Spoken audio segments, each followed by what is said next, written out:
కోడికాయలను అయితే ఆయిల్లో deep fry చేస్తున్నాం. ఎట్లా వచ్చిందో చెప్తా లాస్ట్ వారు చూడండి. హలో మామ నమస్తే. కోడికాయలు అయితే మొత్తం నీట్గా కాల్చుకుని అయితే పొట్టు అయితే మొత్తం గీకుతాను. డైరెక్ట్ నిప్పులేసి తీసుకుంటే మాత్రం ఘోరం కాలుతానే అయితే వేడి మీద తీస్తే పొట్టుతో పాటు తోలు కూడా ఉషేస్తాంది. తీసిన అయితే నీట్ గా అయితే మంచిగా నీళ్ళలో అయితే కడుకుంటాను పసుపు వేసుకొని. కడుక్కొని పక్క పెట్టి కట్టెలు వేయడం. ఇక కట్టెలు కొట్టడం కదా మా బాంబాడి తల్లాడుతాడు.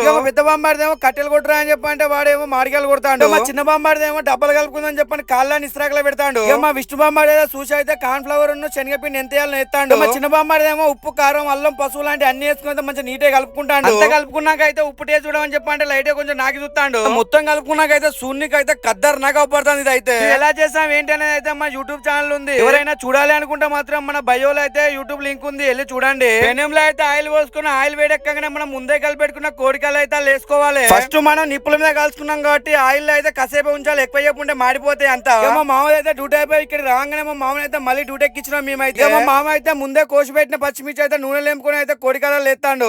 మళ్ళీ అట్లనే కళ్యామాకు కూడా నూనె లేపుకొని అయితే కోడికాయల మీద చల్తాడు. ఎవరైనా పార్టీ చేసుకోవాలనుకుంటే మాత్రం ఇదైతే చాలా బెటర్. లో బడ్జెట్ లో అయిపోతుంది. మొత్తం బడ్జెట్ మొత్తం ఎంత అయిందో చెప్పాలంటే కింద ఒకసారి కామెంట్ చేయండి, కామెంట్ లో చెప్తా. అండ్ టేస్ట్ మాత్రం కద్దరు నాకుంది.